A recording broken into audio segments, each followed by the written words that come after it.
Hello, and thank you for joining us here on the Neutral Zone. I am Phil Milani, joined as always by my trusty sidekick, my partner in crime. Really, the best way to describe this person is my everything. It's at Eric Dalala. Phil, good to see you. Thanks for having me on this week. Thanks for hopping on. I appreciate that. Yeah, Yeah. Yeah. New background for you, though, huh, Eric? that's right. Yeah, I'm slowly making my way toward your apartment, Phil. I'll be there eventually, but this is where I had to stop over for the afternoon. It's a Yeah, lengthy journey. it is. It's a hard journey, and I'm glad that you found safe refuge. Me too.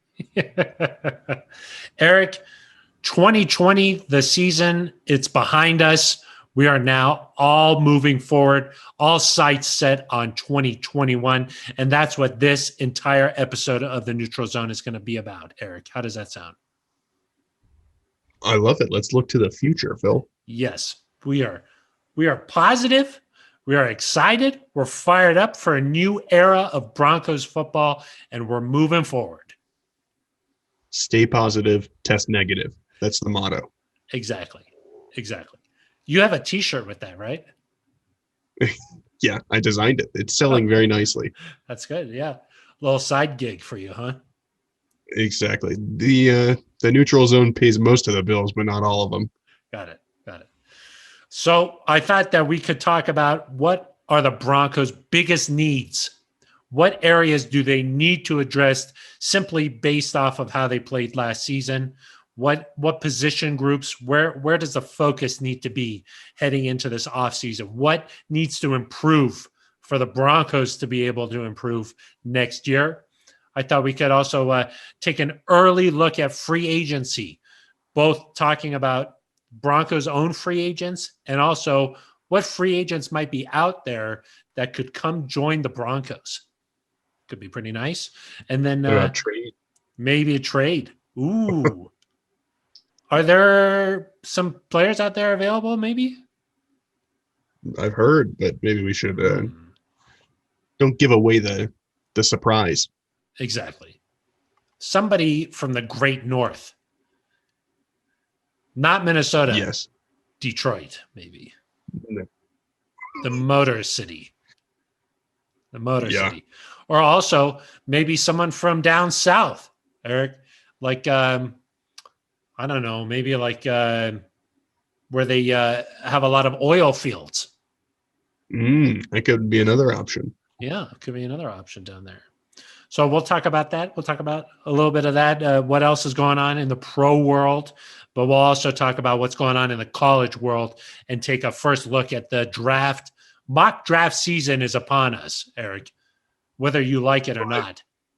I loved the college world. I'll say that. It flies by, doesn't it?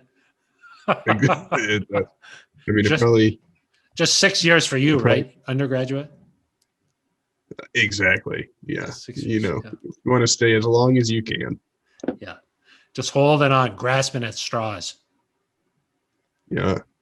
Meanwhile, for you, I think Colorado is still the only state university when you attended it. Is that correct? Yes. It was, there's a staircase up in Boulder that it's spiral, and that's because they didn't want animals to be able to climb up it. That's was very effective back in my day. Yeah, I'm sure it was. Yeah. Old Main, on the Old Main building right there on campus. And now I'm an Old Main. Got a mane of hair going on. Yeah, thank you. The headphones kind of hide it. In case you're watching this on YouTube, you can see, but if you're just driving in your car. Yeah. Yeah. Where do the headphones stop? Exactly. That's what I try to, it's an optical illusion. Yeah. If you're listening on Apple Podcasts, on Spotify, something like that, tune in, maybe Stitcher, you should check us out on YouTube, and then you get the full effect. Yeah. No more Christmas tree for you, huh? No, I'm onto the fern. Got it. Eric, I should also mention that on this episode, we'll be joined by Field Yates of ESPN. He is spending his week down in Mobile for the Senior Bowl. So he'll check in from Mobile and offer his thoughts on some standouts, some people who are sticking out through the first couple of days of practices, Eric. As you know, Eric, the practices, that's what it's all about down at the Senior Bowl, not the actual game so much. Yes, exactly. When we were down there, you didn't even make it to the game. Mobile's a fun time, Phil. They got some nice seafood down there, some good barbecue. Some Mardi Gras going on, you know? Exactly. Yeah. Yes. It is a good time. As a CU fan, Phil, you know what it's like to not really have the games be all that important or competitive. Excuse me? Sorry. My headphones must not be working. Something like that. Congratulations on Pat Fitzgerald sticking around at Northwestern. Thanks, Phil. I appreciate that. That's a big time move by a big time program. That's right. You don't just win 10 games by accident. Yeah. Wouldn't want him leaving for the NFL.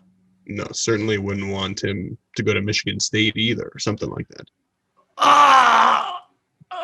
Okay. I think it's time to move on. Yeah. If you'd like to be a part of the Neutral Zone, you can do so. You can leave a voicemail at 707-NEUTRAL. Leave a nice little voicemail. Maybe you offer your thoughts on what you think the Broncos' biggest needs are this offseason. Leave it right there, 707-NEUTRAL.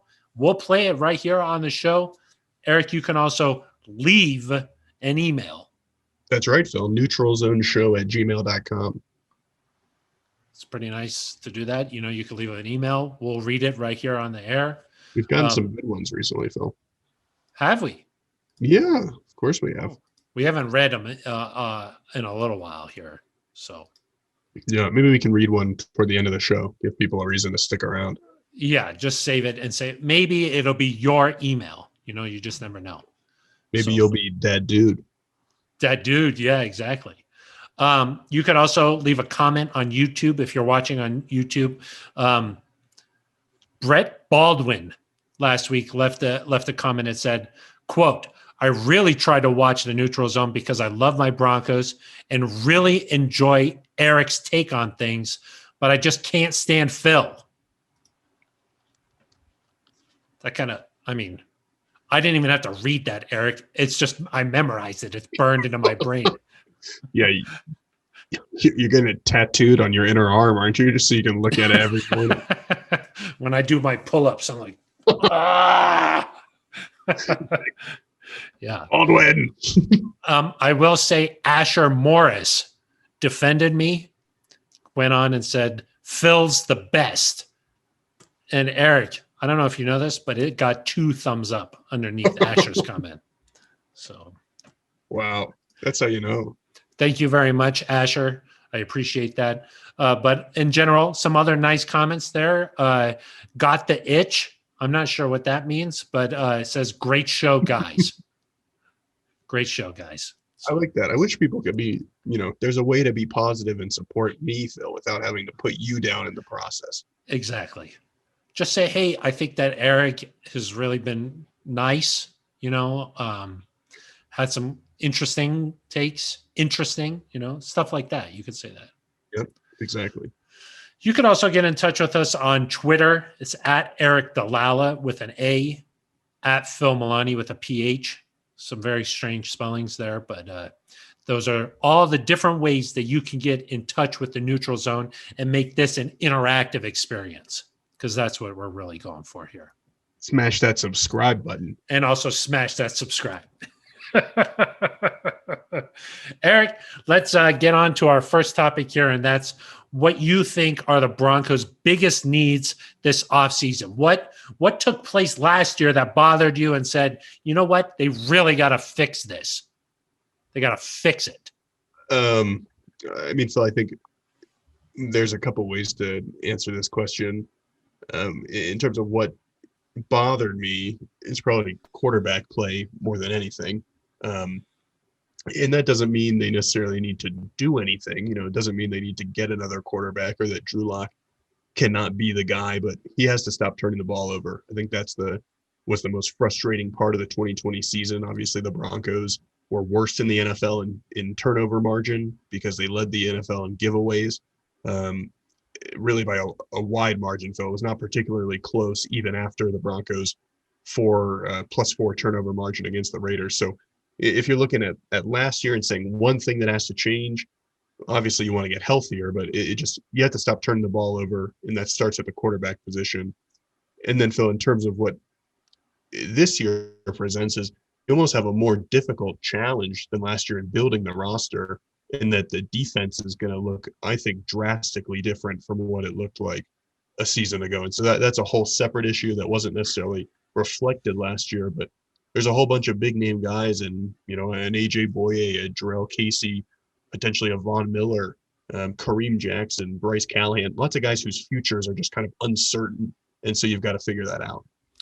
Yeah, the defensive side of the ball, I agree with you, Eric, could look drastically different than what we've seen the last several years here in Denver. I think mostly because of Von Miller's future up in the air slightly, I would say. But yeah, I agree with you. Quarterback play needs to improve, and there's a couple of ways the Broncos can do that. Either let Drew Lock continue to develop, and I think that process is going on right now, where George Payton is evaluating the Broncos roster as it is, and he's going to have a big decision to make here, because Eric, quarterbacks around the league like Deshaun Watson and Matthew Stafford, it's been known that they might not, either in Watson's case, be happy where they are, or Matthew Stafford, they've come out and said, look, we're going to mutually go our different directions here between Stafford and the Lions. So that definitely Stafford is available. You would think maybe Deshaun Watson, for the right price, could be out there available. And the Broncos have been tied to those two names there. And I think the reason is because the quarterback play just wasn't good enough last year. So I do think that George Payton said that they're going to be aggressive but not reckless. And to me, that means you at least make some calls there if you're interested, and say, what's the price? What's it going to cost to get us in the ballpark here? And I know that Ian Rappaport was reporting yesterday, I believe it was, Eric, that a third of the league has called Detroit to just see what's the measuring stick here. So, that tells you the level of interest in a guy like Stafford. I think the price tag probably going to be even higher for a guy like Deshaun Watson, who's younger and might be able to do a few more things in terms of his athleticism out there. So I do think that quarterback play is an area that one way or another must improve in 2021. The other position I was going to say, Eric, is cornerback. I do think the Broncos will have to address cornerback position in some way. Michael Ojemudia, a third-round pick last year, played quite a bit, and I could see him taking on a starting role there. I know that the Broncos were happy with Bryce Callahan, but maybe not at that price tag for a nickel cornerback, a guy who's gone through some injuries, missed his first year in Denver and then could not finish last season. So I do think that the cornerback position is something that needs to improve. The Broncos only had 16 takeaways last season. That's not all on the cornerbacks, obviously, but the interceptions not quite where you would hope from those guys. That's 29th in the NFL, 16 takeaways. That's just one takeaway a game. That's just not getting it done, Eric. And the other position, I thought if they wanted to address it, they could. And I think they're going to have to make some big decisions here, is that defensive line. They give up a lot of rushing yards, 130 a game. Obviously, a lot of that had to do with Mike Purcell getting hurt. But the rush defense, 25th in the NFL, they're going to have to make some adjustments there where they show some improvements, because that's just giving up too many yards on the ground. Yeah. And if we could go back to the quarterback position in a second, I think that'd be good. But just to touch on the defense, I think there's a couple different levels where maybe you're looking for one piece. So the defensive line, you've got Mike Purcell, you've got Draymond Jones. you're probably looking for one more guy, whether that's Shelby Harris coming back, whether that's another defensive end type player, and then you want some kind of rotational pieces. At And outside, McTelvin Agim played a little bit at yeah, the end of last year, so that's another right. guy to watch. But he probably wouldn't play that defensive end spot. They need No, somebody. yeah, Then you look at like an outside linebacker, an inside linebacker. Say that Vaughn is not back, that could easily be a first round pick. I'm sure we'll get to that here, but that's probably one impact guy. At safety, if Kareem Jackson isn't back, he's got a high salary. We'll see what happens there. Maybe you add a piece there, but it's one guy.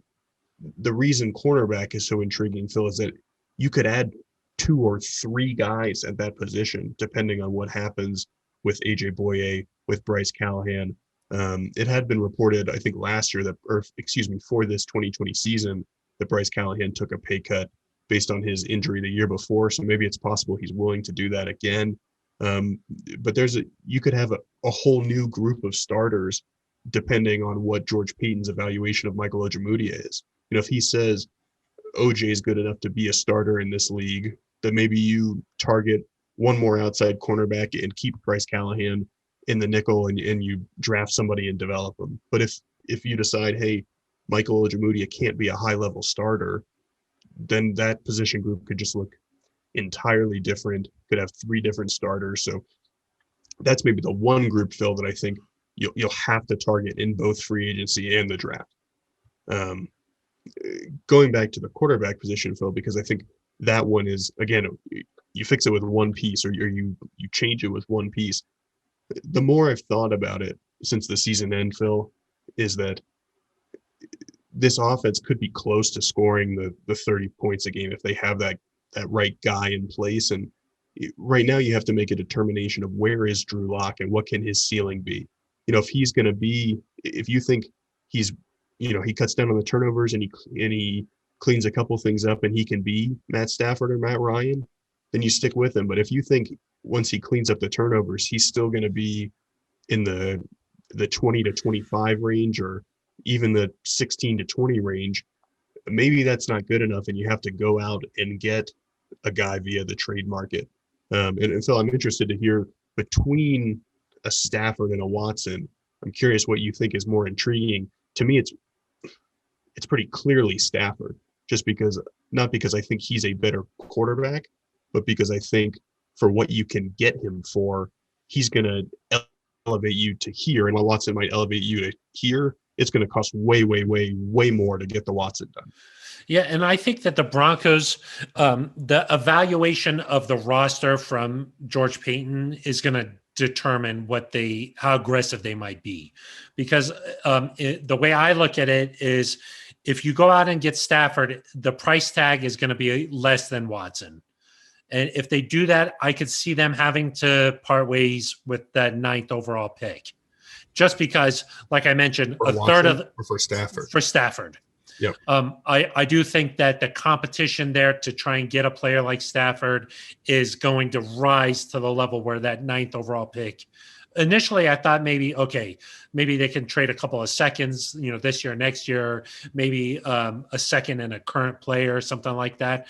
But now knowing that a third of the league is interested in Stafford, I think that the price tag is probably going to be that 9th overall pick, and maybe more than that too. So I think that if you go after Stafford, a lower price tag, but you also know that your window is not as long.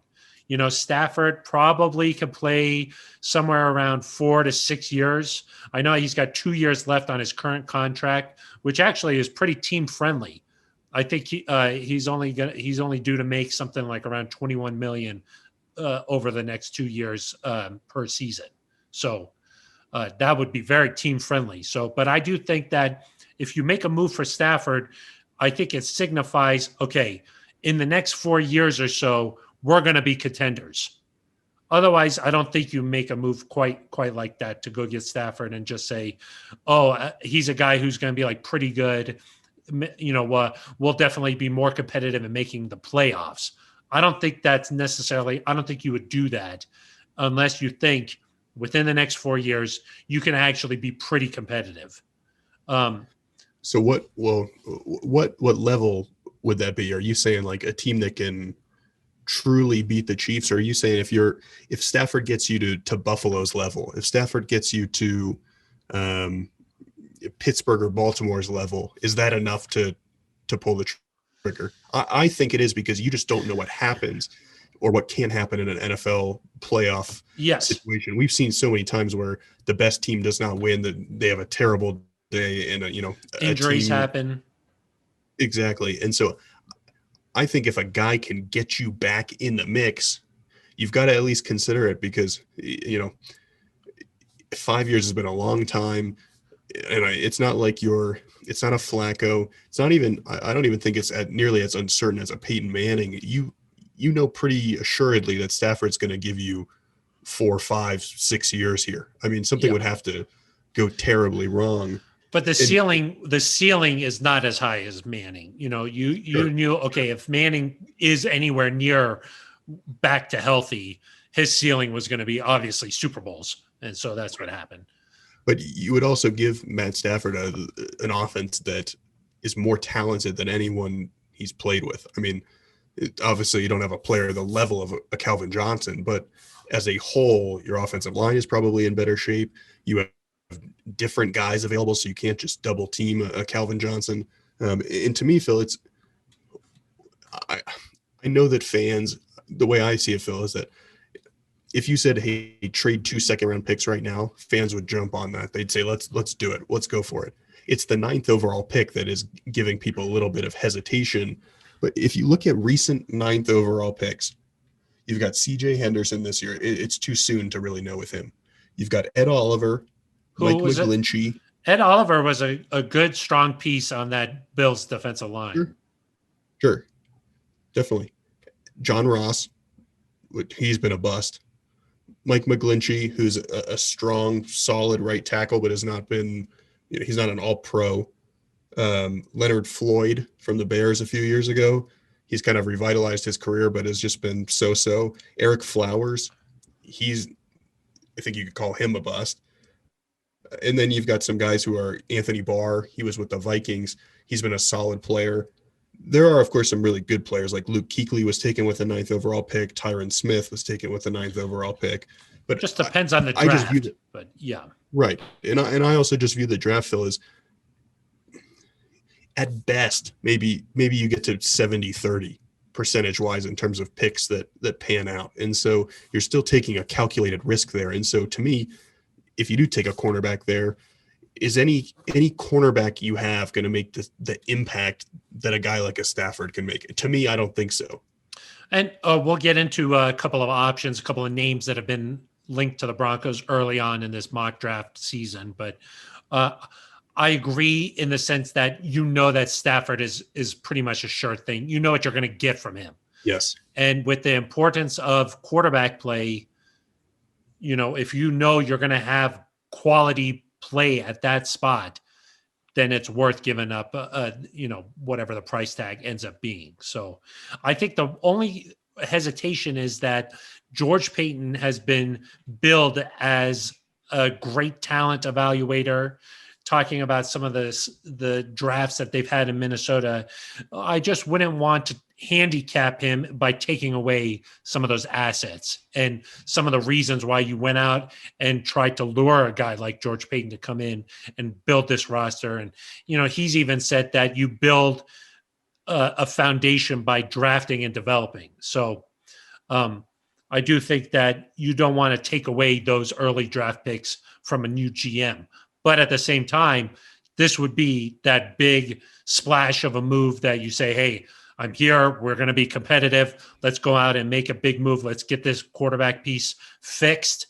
That's something that they've tried to do a couple of times in Minnesota, is like get that spot, get a Pro Bowler every year caliber type of player there.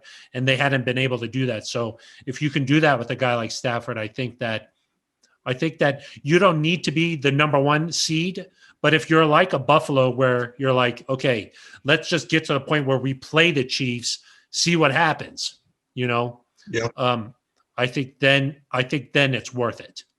The thing about Watson is if you go out and make the Watson move, that you're going to be in that position for a long time. But you're going to lose a lot of draft capital. So, is that worth it? Is it worth it to go out and say, okay, we're not going to have any first round picks for the next 4 years, something like that, I don't know. Right. To me, that flies more in the face of what we've heard George Payton talk about in terms of developing guys and building through the draft and building a foundation. One pick to me, even if it's the 9th overall pick, it doesn't deviate from that strategy. It's a big swing. You've got to hit on it. And it'll tie George Payton's career in Denver to Matthew Stafford to a big extent. But that to me that doesn't go entirely away from the strategy, because if you give up the 9th overall pick, Phil, I would guess at most you're probably also tossing in like a 5th or a 6th. Like the 9th probably gets it done, because from what I've seen, the next closest team is New England. They've got the 15th pick. So you talk about value charts. I mean, you would be in good shape, I think. And so then you say, okay, well, we still have a 2nd round pick. We still have a 3rd round pick, could have a compensatory pick. And I also think that,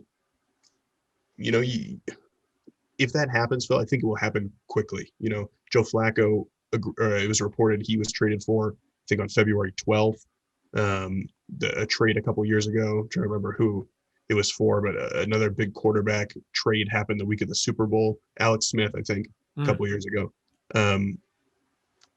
That will happen quickly, and then it kind of shapes, if you have a Matt Stafford and you think you're close, maybe that means Von Miller's back, because you're close and you're going to gear up for it. Maybe it means that a couple of these veterans that you might move on from otherwise come back or decide to take a pay cut and make a run at the playoffs. Maybe a big name free agent is more likely to come here. So that could really shape the offseason in a good way, I think.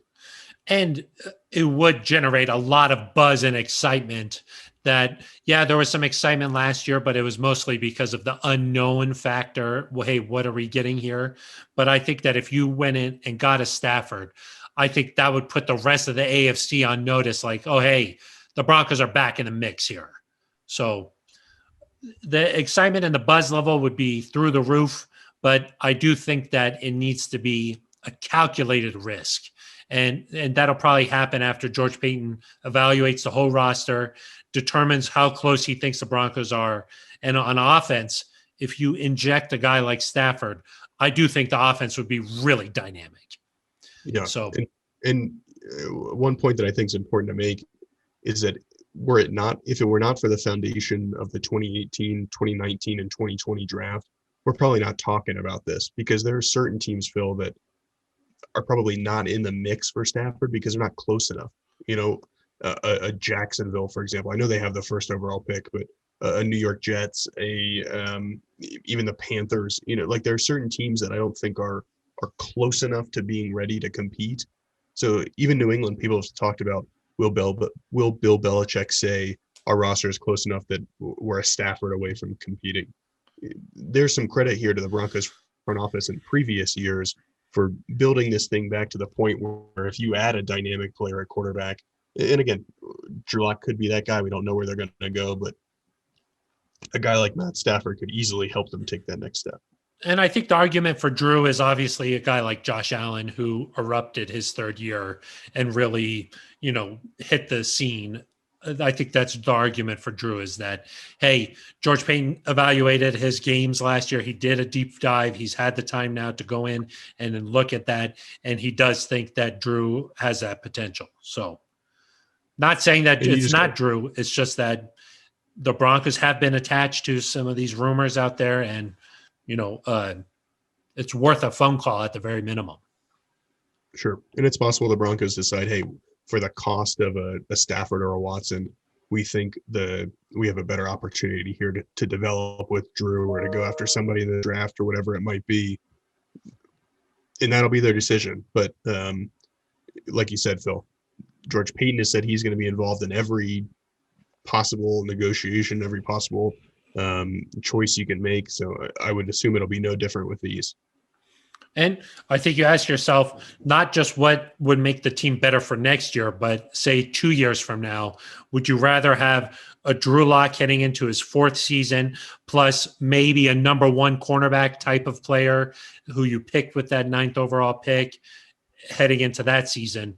You've got to weigh the immediacy with this next upcoming season, but also putting the Broncos in a position where they can have some on-field success for the relatively long term.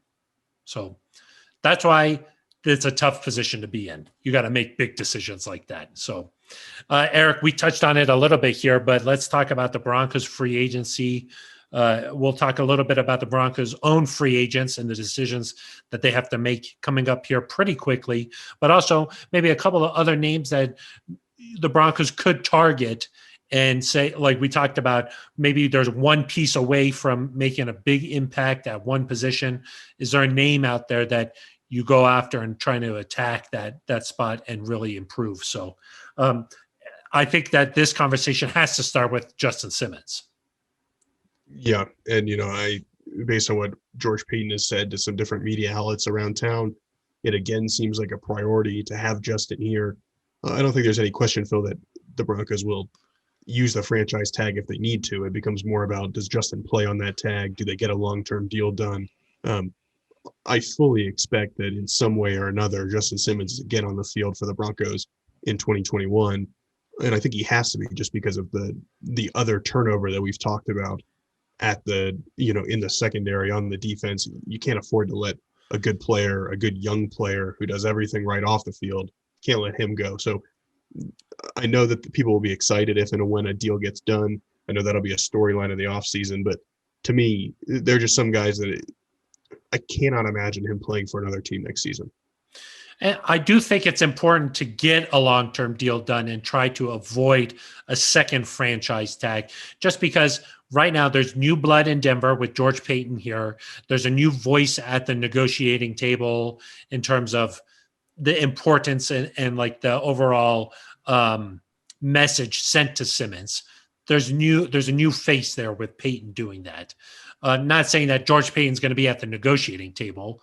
I'm not sure if he goes, and is doing it that heavily, but I do think it's important to send a message to Simmons that, look, we value you. We want you to be here long-term. And I don't think any player loves playing on the franchise tag, so I think that it would be important for them to get some sort of deal done here with Simmons, and hopefully it happens sooner rather than later. Right. And because it is true that while he might be here this year, if he plays on the franchise tag again this year, he's probably gone after 2021. It would be very hard to see him playing here in 2022 if he remains on the franchise tag in 21, just because that number jumps up exponentially, would be very pricey. Other than Justin, Phil, obviously we talked about, and we'll continue to monitor Von Miller's team option, and do they pick that up? Do they renegotiate? Do they extend him? What kind of all the options there? To me, the kind of interesting ones are the restricted free agents, which of course is about tendering guys, other teams that have a chance to match, and if they match, you can match that contract back, or you can get a compensatory draft pick. Tim Patrick, I would assume, is a guy they would prioritize. Philip Lindsay, to me, more interesting. I don't know, Phil, if he's back. To keep him, I think they would have to tender him at a second round level. And I just don't know if that's going to be $3-something million. I don't know if that's in the cards. I would think, though, that Tim Patrick and Alexander Johnson would be the two guys that you would want to give second round tenders to. Philip Lindsay obviously is an interesting decision because, one, he's a fan favorite. He's a hometown kid. He's that guy who's got this chip on his shoulder, undrafted, coming out of CU, makes the Pro Bowl, back-to-back 1,000-yard seasons. Fans have obviously latched onto his story there. But I also think the flip side to that is that he's had injury problems, and at his size, that's going to be a consistent problem. That's just a fact, that at playing the way he plays, as hard as he runs, his physical style that he likes to play, injuries are going to be a part of the equation when it comes to Philip Lindsay. And the longer he's in the league, the longer it takes to bounce back from some of those injuries. So, he didn't finish his rookie season. He didn't finish last season. And, if the Broncos hadn't gone out and got Melvin Gordon last year, they would have been in a real pinch at the running back position. So I do think that as a GM, as a decision maker, you can't make some of these decisions based off of emotions. And that's what I was going to get with Von Miller here in just a second. But with Philip Lindsay, he's obviously a fan favorite, but you can't make a decision based off of that. And I do think that the way that the running back position is in the NFL, you can find a Levante Bellamy to come in and get you some good yards. You can find players like that. And just depending on what the contract situation is like with Philip Lindsay, it might not work out. I mean, he was hoping to get a new contract last offseason. That didn't happen. And the opposite, in fact, happened when they went out and gave big money to Melvin Gordon. So who knows how he's even feeling about it too, where he might be upset, at the Broncos. And, I would obviously love to see a situation work out where he could stay in Denver, but I'm just not sure if both sides will be able to come to a good middle ground there. Yeah, and the tender situation, they don't have to come to a middle ground necessarily. The Broncos have a lot of negotiating power here. I think you just look at teams like the Patriots, like the Chiefs, and look at the running backs that they play with, and it becomes very apparent that that's not necessarily a position that, especially if you have to now invest $20 to $30 million in your quarterback, that becomes less of a priority. And we'll see what happens. Didn't the Chiefs, where did they draft Edwards-Helaire? I mean, that was a pretty significant investment there. So there is value there. But Damian Williams last year? I think he played in the Super Bowl and nobody had ever heard of him. Exactly. And some of these other teams that went out and paid big money for their running backs, Alvin Kamara, he didn't really play that big of a factor in that playoff loss to the Buccaneers, or Dalvin Cook. We've seen the Vikings go out and pay their running back a lot of money. Didn't really make a big difference in terms of playoffs or not. Yeah. I mean, Leonard Fournette's a guy that got cut and then went into Tampa and is scoring playoff touchdowns. I'm not saying it's not a good thing to have good players in that position. The Chiefs' investment in Edwards-Helaire is significant in that it's a first-round pick, but they have a little more leeway to kind of take some of those risks because they're in such good shape and it's not that expensive to have a rookie running back. And so that's kind of a special circumstance, but yeah, the Broncos between. I was going to say the Broncos have invested in a running back. His name's Melvin Gordon, not Philip Lindsay, so like that's the difference there. And we don't know what'll happen with Melvin Gordon. I mean, he is poised to probably miss the first 3 games of next year if these reports are true. And I could see it being very hard for a GM to say, we're going to count on this guy. This is going to be our main back, and he's going to miss a quarter of the season. Yeah. They might have to go out and address the running back position some other way. It will be Philip. That is a guy that we got to pay attention to. Philip Lindsay might not be back in a Broncos uniform. The other guy, obviously, who has an emotional attachment is Von Miller. I think that the Broncos have a team option on him heading into next season, coming off of an injury, coming off of a season where we had anticipated that it was going to be an important season for Von to come out and prove his worth. And he ended up getting hurt, doesn't play a down of football for the Broncos last year. And that, quite frankly, puts his future in jeopardy, and he's a guy who is a fan favorite, number 2 overall pick back in 2011, and won the Super Bowl pretty much in Denver, was a Super Bowl MVP. And, his future, he might not be in a Broncos uniform. And these are all part of decisions that a new regime is going to make here with George Payton. Yeah, and Vaughn, obviously, it's not just about on field. I mean, people reported a few weeks ago that I believe, Aurora or Centennial PD or Parker PD were investigating him in a criminal investigation. They didn't comment any farther, but I mean, that adds to everything. And I do think a guy like Vaughn, maybe there is some more clarity if the team goes out and gets a Stafford or a big name quarterback, and or even just based on George Payton's evaluation of where this roster is. I think the closer that they think this roster is to competing, the more likely that you bring Von Miller back if you think he can still play at that level. And, I'm not sure that Vaughn is helped by the fact that there's a really good outside linebacker market this year on the free agent market. So we'll have to see how that plays out. But Phil, very rarely, and we know this, Peyton Manning and John Elway got to finish their careers as Super Bowl champions and run off the field, and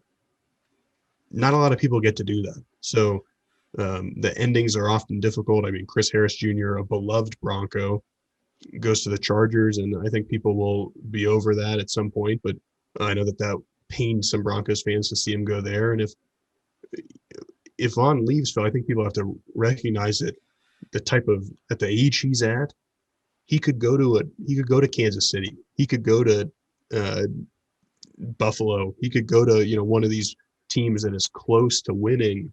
And I know that would be difficult for Broncos, especially the Chiefs, Phil. That would be difficult for them to stomach.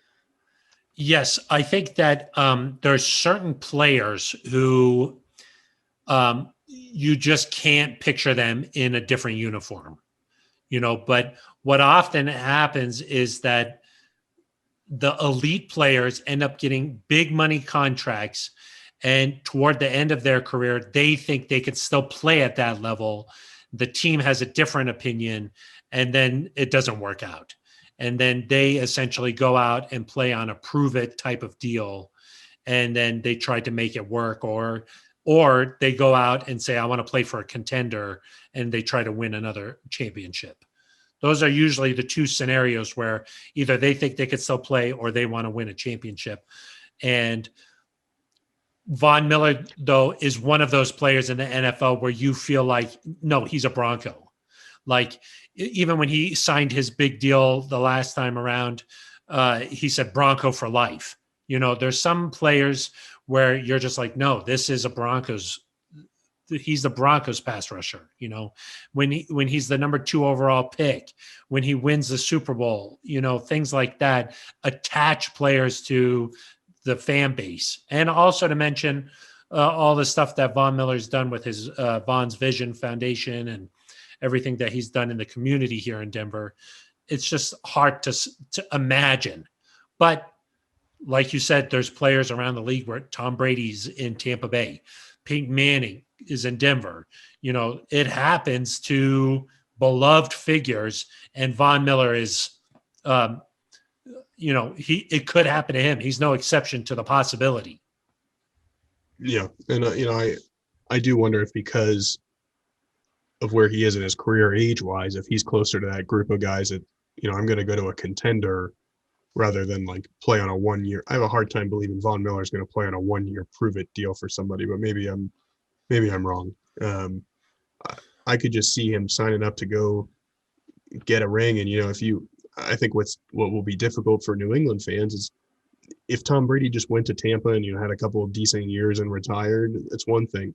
When if he wins a Super Bowl in Tampa, it becomes harder to stomach. If you're a Colts fan and you see Peyton go win an MVP, win a Super Bowl, go to 2, matching the accomplishments he had in Indy in 14 years, that becomes harder to stomach. And so if Vaughn were to go to a contender and win a ring, I mean, it'll be difficult to kind of compartmentalize that. But some of that stuff, I think, Phil, there's obviously a lot of great moments to remember about Vaughn. Some of that can and should wait if he's actually gone. Yes. Don't say goodbye to him just yet, obviously. But, it is possible. So, we mentioned that the whole defense could have a different feel to it, Eric. You mentioned Alexander Johnson. He's an RFA. Kareem Jackson, the Broncos have a club option on him. AJ Boye is a player that they could decide to move on from and not have a cap hit. So there's like He's another. Jarrell Casey, obviously. Shelby Harris is another guy they can move on from. This whole defense, essentially, outside of a few players, could look drastically different. And I think part of that is what happens when, the Broncos have really focused on offense in the draft the last couple of years. And so outside of Bradley Chubb, there's no guy who's like, oh, yeah, he's definitely a big part of the defense that is still playing on his rookie deal. I mean, obviously, Ojemudia, McTelvin Agim, but there's no other, like a lot of these guys they've joined the Broncos as free agents or a trade. Yeah, and I think that'll be nice in some ways for George Payton to be able to shape this defense the way he wants it to look, shape it with Vic Fangio, and kind of decide, hey, can we start building something here? But you're right, Phil. It just could be very, very different looking than it is in 2020. There are some intriguing names out there, I think. Yeah, I was going to say, let's get to some other names out there, the possibilities. Potential additions. And it's always hard to tell, which of these guys will be franchised for sure. Certainly some of them won't ever make it to the market, but you've got some rushers like Bud Dupree, Melvin Ingram, Shaq Barrett, Matthew Judon. I mean, those are – it'd be very funny in some ways if Shaq Barrett got paid to come back to Denver. But maybe they decide a guy like Bud Dupree, who might be available at kind of that next level down from a Shaq Barrett. Maybe they decide he's a good complement to Bradley Chubb. They're both physical rushers, big guys. That could be an option. You've got some good cornerbacks in the market: Patrick Peterson, Richard Sherman. Some veteran guys. Exactly. Pull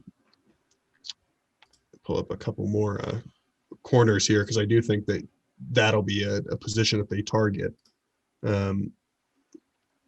There's not really that elite level of cornerback where this guy's going to come in and be like a shutdown. There's no like Aqib Talib floating out there in my mind. Right. No, Desmond King is probably the closest, but he's more of like a slot type guy, and so it's not the dominant player that you're right that a Talib would be. Yeah, I do think that there's not that upper echelon type of shutdown cornerback that the Broncos could go after. The other name out there, William Jackson III. He's a first-round pick from the Bengals. Played on the fifth-year option last year. He's a guy who's going to demand a lot of money, but could be an option. But yeah, I don't think that there's that upper guy who's going to come in and just make a huge difference for the Broncos. Bud Dupree is an interesting name, though. Eric obviously saw the impact that he made when the Broncos played the Steelers this year, and if he came in, he could be a big impact player. Levante David for the Buccaneers, he is a free agent, but I don't see him leaving Tampa. Yeah, I don't either. So it's kind of hard because if you're talking about like some of the top guys, like like a Chris Godwin, somebody like that who's out there, those guys tend to not leave. They get franchised or something else happens. So like you kind of want that next tier down, if you will. So. Yeah, well, you want the good guys, but you're just not going to get them. Exactly. It does seem like a good year for wide receivers, which the Broncos do not need. Juju Smith-Schuster. Yeah, there's a lot of wide receivers that are out there, huh? I mean, hey, just go get a couple more, Phil. Just load up. Load up. Yeah, exactly. Broncos don't really need a tight end, I don't think. Hunter Henry is going to be a free agent, but I think they're set there. Yeah, not a ton of big names that the Broncos can come in and have them be instant fixes. No. Leonard Williams is interesting. That could be an interesting person who might come in and help bolster the defensive line, maybe. But yeah, I mean, I think more likely than finding a star here, you're going to just find some decent pieces that you add in, and you're hopeful that they can be a significant upgrade. But you might not be adding Pro Bowl level talent necessarily. And part of the philosophy could be that, hey, Vic Fangio can make things happen on the defensive side of the ball, so we don't necessarily need that type of talent there. So that could be part of it too. So Eric, why don't we get to my conversation with Field Yates here before we dive into some possible draft picks for the Broncos? I got a chance to catch up with Yates, who has spent the week down in Mobile for the Senior Bowl. Phil, thanks for taking some time to chat here. I know you've been spending the week down in Mobile. Do you feel like this year, without a combine, that there's a little bit extra importance on the Senior Bowl? Yeah, I actually think, Phil, this could be the most important week for some prospects throughout the entire pre-draft process. There are a lot of factors that make that the case. Let's just start with the fact that this might be the only in-person exposure that several head coaches or general managers, scouts, college directors, pro directors, assistant coaches, coordinators, you name it, are going to have seeing some of these prospects in person. Pro days are being lined up right now, and those have begun to become scheduled, but you never know, right? It just takes one issue that pops up that has a pro day that was scheduled for late March to be canceled entirely. This is the best opportunity to see a lot of these players up close and personal. And even though it's not quite as up close and personal as in previous years, 2 members from each organization were allowed to be at field level because of COVID constraints. That's not the case this year. It's a wonderful opportunity. And I just think that between the combine not being in its usual form, the reduction in in-person contact across the board, that this feels to me about as important of a week for some players. Maybe not all, but for some players during this pre-draft process. I know down there in Mobile, it's all about the practices and getting to see them go head-to-head there. What do you like to look for when you're watching film of these guys and then seeing them out in person? Yeah, it's fun. So 136 players here this week. So, it's hard to keep tabs on every single one throughout each practice. But so there are things that you can see at field level that aren't as visible or obvious on film. And that's something that I've really enjoyed seeing throughout this week is how do the players interact with each other? Who might be a better communicator than others? Who's showing more willingness than others to step up into a leadership role? Because some people are natural born leaders. But when you've known someone for 48 or 72 hours, it's hard to assert yourself as the captain of a position group or the leader or the person that everybody else has to respond to. So I've seen some players that have really sort of stood out, whether it's someone like Mac Jones, who the Alabama quarterback, probably considered the best prospect amongst quarterbacks here, who immediately has a rapport with the wide receivers that he's been throwing to and has shown some natural leadership in the huddle. That's something that stands out when you're evaluating these prospects up close that you may not be able to see when you're watching cut-ups on film. Yeah, I remember a couple of years ago when the Broncos were down there, Baker Mayfield was there. Everybody wanted to know, was he tall enough to play quarterback? When you see him in person, if there's a different feel there. There is, and that's been something that has been talked about a little bit this week with Devontae Smith, the Alabama wide receiver, who did not weigh in. And, Devontae Smith's on-field resume speaks for itself. I'm not sure you could put better tape on film than he did this past year. I mean, just a record-setting season. Obviously, we all know the Heisman Trophy winner, but the first ever AP Player of the Year wide receiver, 33 years of existence. He's the first wide receiver to ever do it. But you see him in person, I was going to say he looks a little bit like me, and then I realized how flattering that would be. I'm not nearly as well built as Devontae, but the point is that if you see me, I'm not a football player, definitely not a star football player. Devontae is not built like Julio Jones or Cortland Sutton. These big, towering wide receivers. He's smaller in stature, and you get a feel for that when you're up close and personal. The Broncos, a lot of people paying attention to this draft because they have the 9th overall pick. I know it's super early in the process, but, knowing the Broncos like you do you feel like there's any particular areas of need for Denver? So I always want to start here and just say that's not my decision to make. So I don't know where they land on this player. But when you have a quarterback who hasn't quite escalated to that no doubt about it level, then everybody's going to be put on notice. My colleague Adam Schefter recently put out a graphic where he estimated it could be around 18 quarterbacks that are sort of subject to change this offseason. So unless you are a Patrick Mahomes or, a player of that caliber or close to it, then we're going to have some conversation. So if I'm the Broncos, I look at some of the pieces that I have around Drew Lock. And we lost our best wide receiver last year early in Cortland Sutton. But good contributions in the running game. You've got potentially 2 very athletic tight ends and an offensive line that I thought kind of came around last year, not just someone like Garrett Bowles making, you can't even call it a quantum leap, the leap of all leaps. My thought would be, it might do him some good to keep building upon some of the steps that were made last year by Drew, a guy who, is going to have all the confidence in himself. And I think that will be only elevated by confidence from others around him being shown as well. I was going to say, you mentioned Schefter there. He's brought up the news that Matthew Stafford and the Lions are going to be heading in different directions here. And I know a lot of Broncos fans are hoping that Denver gets involved in the mix there. Do you think that that would be a good landing spot for a guy like Stafford? Well, I would say there are so many good landing spots for Matthew Stafford only because he's a really good player. So, one of the things that's sort of hard for those of us who aren't in the building to decide or feel entirely in the know on is timeline, right?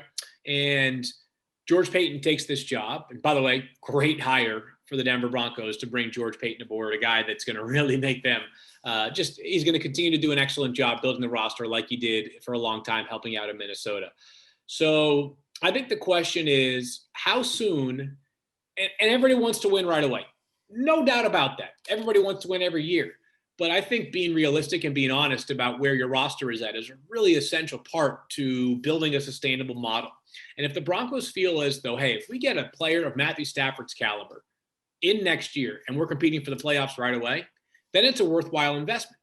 But if the team feels as though, hey, if we bring Matthew Stafford aboard, we're not so sure that we're ready to compete for the playoffs, the clock's already on, right? I mean, Matthew Stafford is not Drew Lock in terms of age. He's got 2 years left on his current deal, and he's going to, I think, sustain well in terms of his aging. But still, you just don't know. So I think it's really important to be honest about your timeline. I understand the connection. I understand the interest from fans. I want splash. We want sizzle. But, team building is sometimes it happens fast. Sometimes it's a slower burn. As we look at the 2 teams in the Super Bowl right now, and the Bucs are another good example of this. Tom Brady he's the most accomplished and greatest quarterback of all time. And no doubt he is a huge part of their success this year. But you go look at that roster around Tom Brady, and Jason Light and his personnel staff have done a really, really good job of building a roster that, you need to solve the quarterback as the most important piece.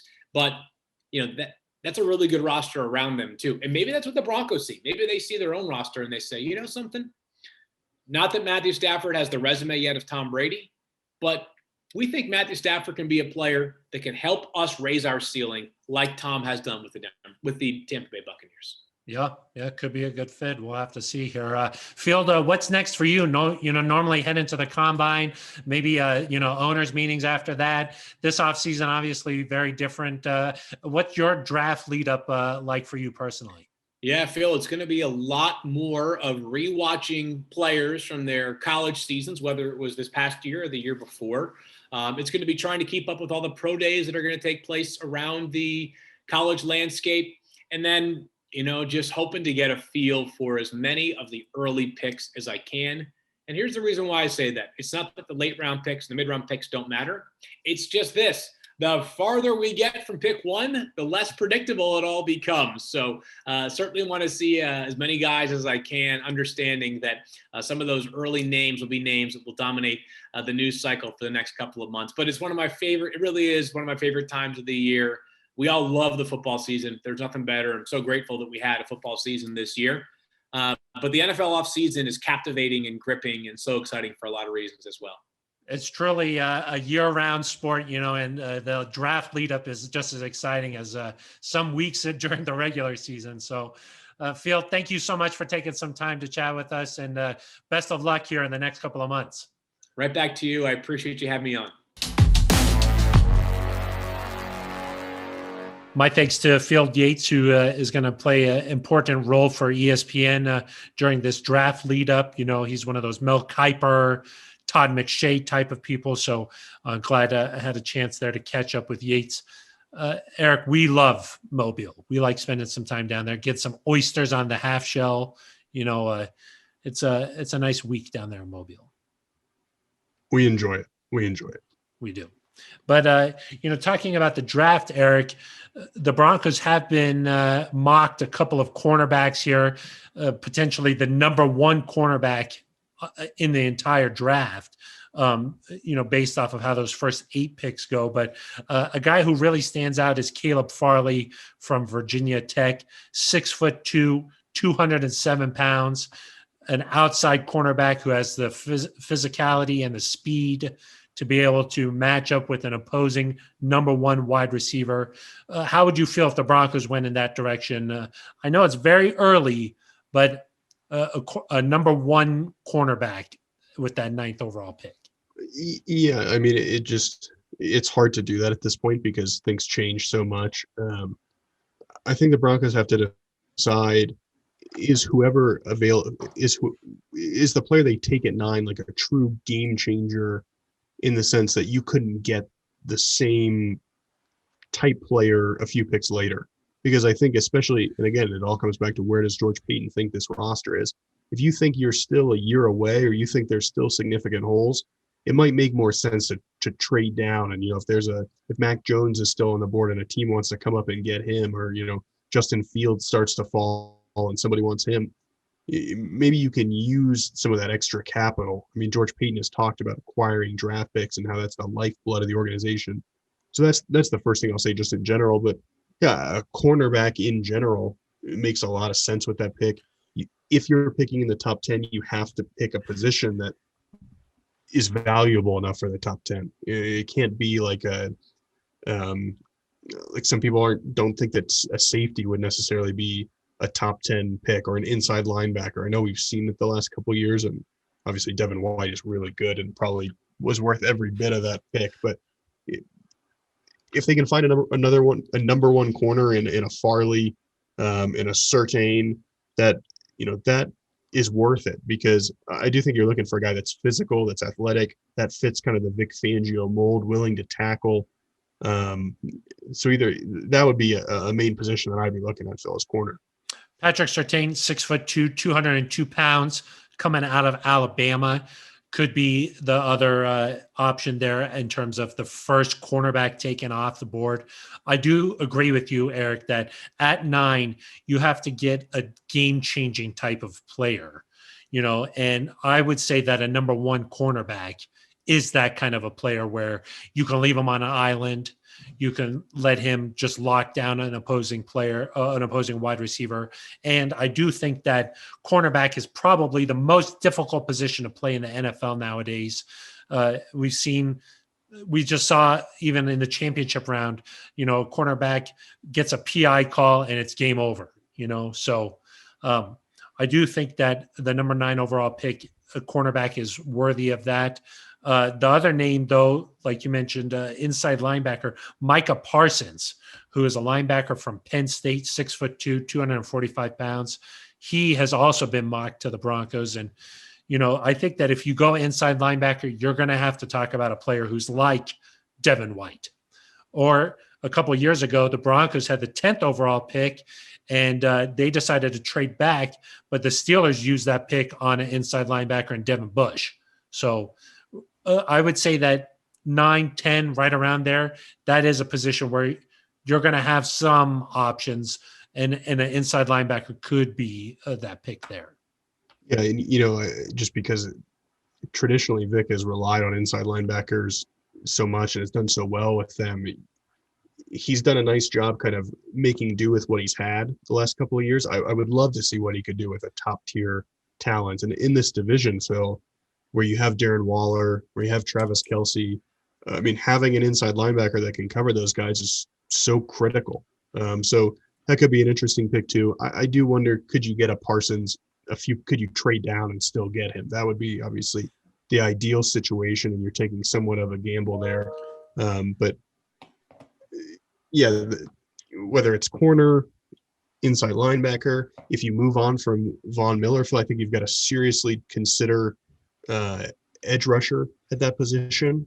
I don't know if there's not that dominant edge rusher this year that people are talking about as like a top 5 pick. There's certainly some options, but that to me is interesting as well, in just another way that kind of this Von Miller decision is going to shape the rest of the offseason.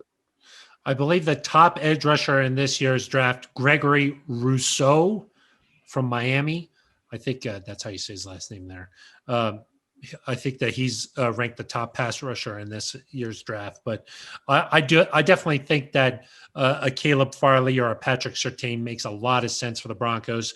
That would fill the biggest need and also maybe the best available at that spot, at that number 9. So I do think that George Paton probably has the type of philosophy that's let's draft best talent there, best player available instead of just filling a need. But the Broncos might be able to do both with this 9th pick.